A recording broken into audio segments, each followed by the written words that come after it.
The Lions went to the Ravens and made a pretty big statement, in my opinion, win 38-30. Offense looked great. The defense managed to pressure Lamar Jackson 30 times and contain his legs really well outside of that. And then you got the classic Dan Campbell, balls to the wall, go for it on fourth down in a key moment, and it pays off perfectly. And they get a huge win. They're 2-1, have bounced back very nicely from kind of their embarrassing opening week loss against the Packers, where everything just went bad. Thoughts on this game, guys? Detroit's ability to now, for the second week in a row, they are explosive, but they're incredible at sustaining long drives. And on top of that, with their aggressiveness, when they're successful, they're incredible at sustaining long drives that result in touchdowns, which are the worst possible thing for the opposing team. Is your defense is out there for 15 to 20 minutes of real time playing defense against all of these weapons, and then they score a touchdown at the end of it, and now the pressure flips to the opposing offense to, we need to sustain a drive for our defense's sake.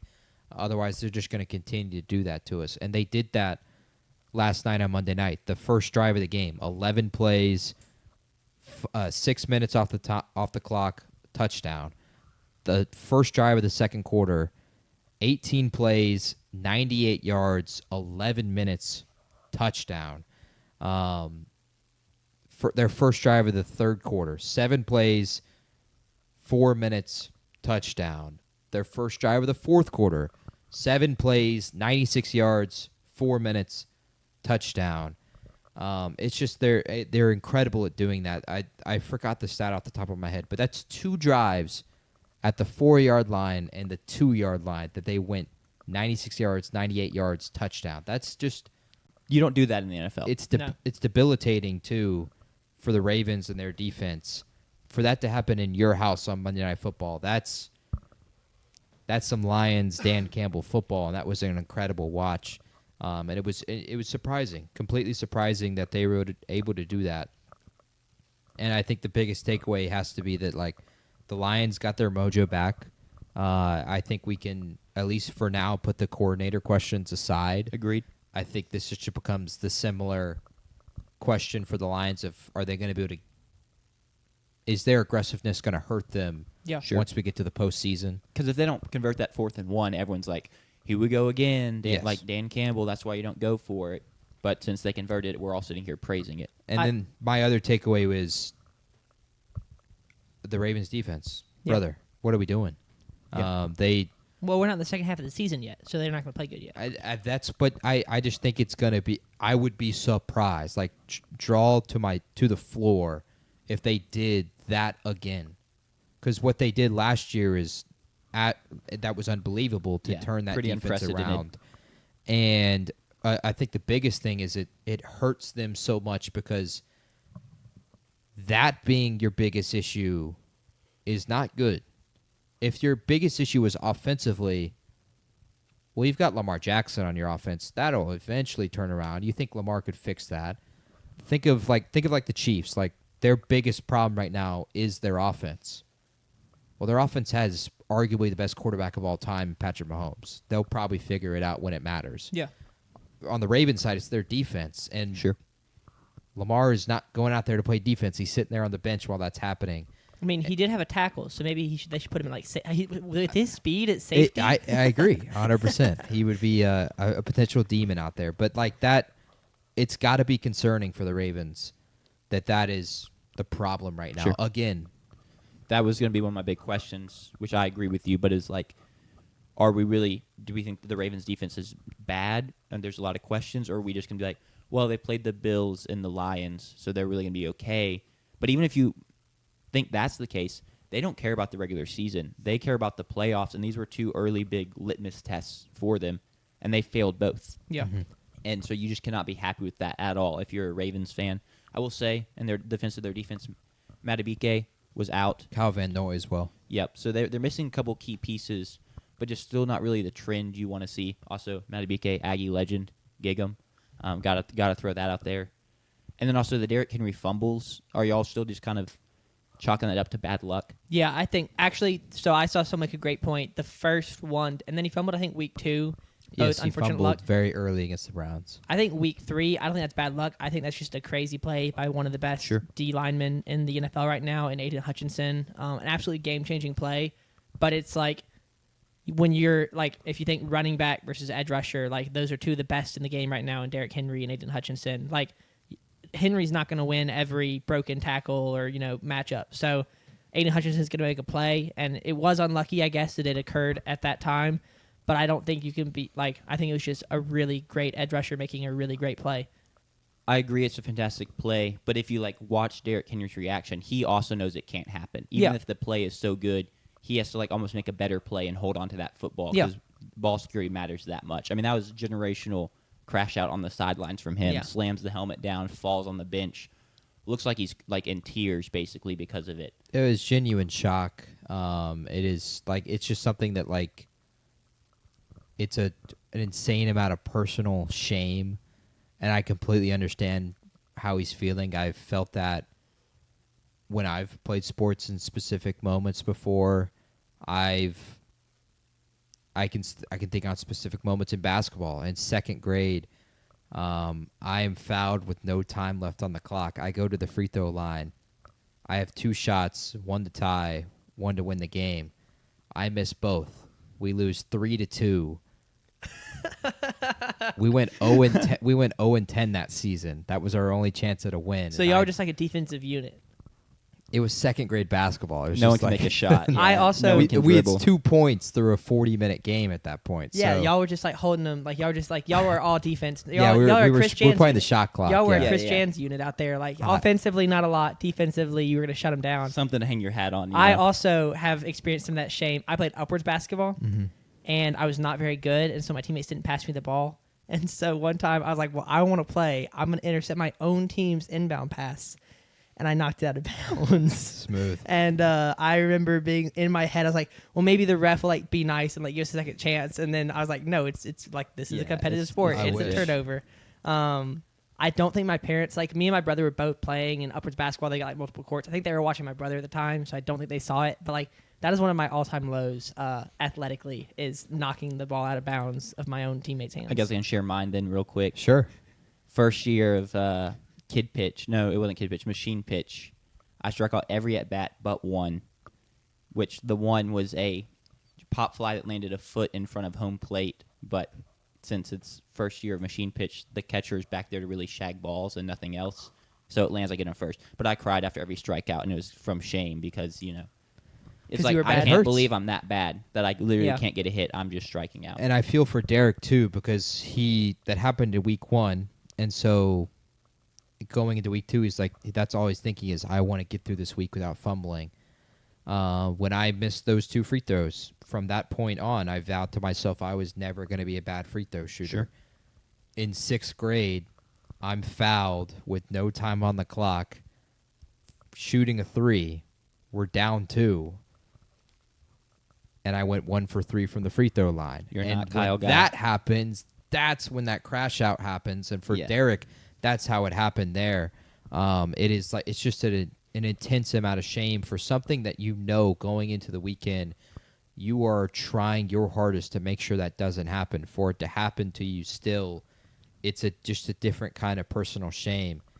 And so my fear with that is that becomes a problem now. Not that he's going to fumble, but that he is less aggressive when he's running because he doesn't want to fumble. He's protecting the ball more, and protecting the ball more is great. But that's what makes him the best is he's so damn aggressive, and he's running past everybody. He's stiff-arming anyone in his way. He does not care. He's going to run through you. Most of the time, at least in the NFL, it's been he's just going to run by you. And for a guy at that size, it's insane. diabolical. Yeah. Yeah. I hope that doesn't become something where he protects the ball more often than he tries to beat someone with his legs. And so that's where my fear would be with Derrick Henry going forward. Also, first and goal on the 3-yard line, and you can't Yeah, score that with was Derrick Henry and Lamar crazy. Jackson. Insane. That was crazy. I'm sorry, what? Like Yeah. that's inexcusable. Yeah. Genuinely I mean, inexcusable. talk about like jaw on the floor. The first time it happened, I was like, well, let's not overthink this. Derrick Henry again. They did it again. I was like, good call. All right, let's not overthink it. Yeah. Derrick Henry again. They did it again. I was like, that was the right call. Don't overthink it. And then they do this weird like Lamar Jackson rollout.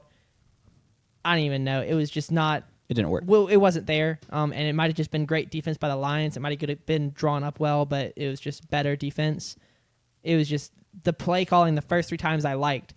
But I don't know how you don't get that with Derrick Henry. Which I do want to pivot and give the Lions defense a ton of credits. Absolutely. Kelvin Shepard, their new DC, was getting hype on the sideline all game because he knew that his plan he had put in place was working to perfection. It was doing exactly what he wanted to do. He basically said he didn't sleep the week before, so hopefully he can go get some rest now, putting together this game plan to get 30 pressures on Lamar, never really let him break a run.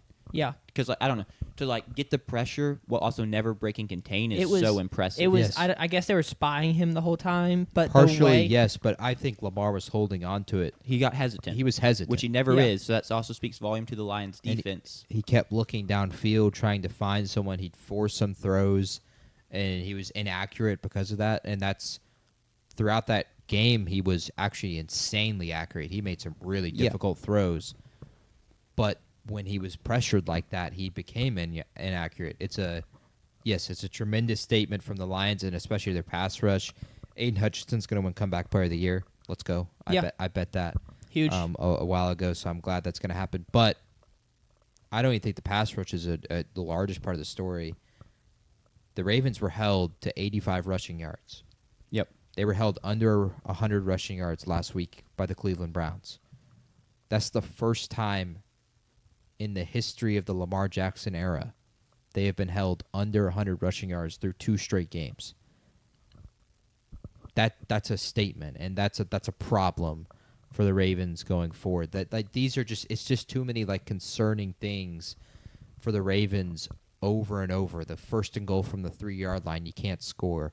The Derrick Henry fumbles in big moments. The pass rush, getting to you. The defense can't stop anything. So it's just they're 1-2. They go to Kansas City this weekend, and Losers 1-3. The which loser is is insane. 1-3. In the Ravens' case, if they lose, they don't have head-to-head tiebreaker against Kansas City or Buffalo. You're almost. And so they're essentially guaranteed. At best, they're the 3 seed. They're more than likely the 4 seed. Yeah. Because I just expect the AFC South division winner to potentially have a better record, because if they're losing these games, they're going to drop a few here and there as well. Yeah. It's just it's concerning, and it's nothing but concerns. That's my biggest takeaway. Yeah. But I completely see the side of the Lions' positives takeaway, Yeah. and I wouldn't push that away either. There is definitely both. How can I trust the Ravens now in big games? I simply am not until they prove me wrong. They're Yeah. favored by 2.5 at Kansas City this weekend. That's crazy, and it's not even like it's not even a primetime game. It's the afternoon slot. Real quick, I think we already talked about it, but I didn't really. Back to the Lions defense. I just wanted to say the feeling of, because we said it, but we didn't say, Lamar Jackson, when he's in the pocket and he's getting pressured by 3 or 4 guys, always seems to escape and then scramble for 5, 10, 15 yards. That's what he does. What I think the Lions did that was so impressive is every time Lamar Jackson looked like he was going to escape, there's somebody there. Very disciplined. Whether it's a D lineman who just gets off his block and swipes at the feet and trips him up, and it was the secondary forcing Lamar to be hesitant, but it was a constant thing of the pressure is going to get there, and then there's going to be someone there to clean it up. They were not at all ever losing containment. That was really impressive. And then real quick on the Lions offense, the play, this may have been the 4th down play I talked about earlier, but where I kind of 99% of my confidence in their offensive coordinator was restored, was the Goff to Amon-Ra and then the pitch out to Jahmyr Gibbs. Because that was the moment where I was like, okay, they didn't lose the creativity. We still whoever, I can't remember the new guy's name, but we still got I don't know his creative. name Yeah, either. He's Morton? the way something like that. The way, not their direct words, and not even close to a paraphrase, but the way they described him, specifically Jared Goff, is that he's an old fart. So just not the complete opposite is what that is, actual direct quote. Complete opposite of Ben Johnson. Yeah. Okay. But yes, that was creative. I don't And it's something think they've we're been going to see missing. the same amount of creativity. No. The creativity that the Bears had against the Cowboys this weekend was Ben Johnson right there. Yeah. I don't know if we'll see that with the Probably Lions, not. but that You is just need just splashes, something of splashes of it that they still have fun playing football. Exactly, because you Little didn't see it in sprinkles. week 1 against the Packers. It looked very uncreative. They looked kind of miserable out there. That's a great way. They were not having fun. Yes. And that's shout out to the Packers for doing that to them, because now the Packers are looking more and more impressive. Even with the loss at Cleveland, they are a very good team. We saw it a little bit against Chicago, but you go, yeah, they were playing Chicago though. Like this tells us nothing about the Lions. To go into Baltimore Monday night and to do that and to have a great offensive showcase, like you said, long sustaining drives, big breakout plays by David Montgomery, a 75-yard rush touchdown where he just hits the gap and he's gone. Not touchdown. He got Right. chased It was chased out at the 5, and then he had a Yeah. touchdown later in the game. But a big play by David Montgomery, and then like I said, the creativity of it just restores a lot of confidence in that offense to see their weapons used against what was a Super Bowl contender. Still is. Still is. You look at the odds. They're definitely not up there. They were the second. It was them and the Bills. They were will be tied. dropping on the Pusilowski pyramid, I assume. This and is that's what really yes, matters. I having seen it, I can confirm that. I think we would all assume that. But that was just a big play for me. Was that pitch where I was just like, as a deep breath for someone who picked the Lions to be good this year, of seeing the offensive coordinator dial up something fun for all that talent. I think Dan Campbell's just such a good motivator and such a good leader in the locker room. I do need them not to have too much fun. If I see Amon-Ra shake his butt like that again, That was crazy. I don't know what I'll do. I may just have to turn the game off because that was nuts. that was one of the something. crazier things I've seen on a football field. Just out of nowhere, man. Yeah, that was crazy. The last thing on that offense, 90 points through 2 weeks. Also another crazy stat of that's the most points through 2 weeks they've scored in the Dan Campbell era. More than Ben Johnson in that offense scored. So That's crazy. that is a huge statement that this offense is back. The mojo is back. Were they potentially playing two of the worst defenses in the league? Yeah. But 90 points in the NFL still, is 90 still, points. yeah. That's 45 points a week. That is a statement for your offense going forward. And the Lions are back. Their mojo is back. The sky is falling in Baltimore. Baltimore goes to Kansas City this weekend. And then the Lions host the Browns this weekend. Don't sleep on the Browns. No, Yeah, definitely don't not. sleep on the Browns. When is the rematch with the Packers? The rematch with the Packers November is going to be 27th, November so that's 27th. That is Thanksgiving.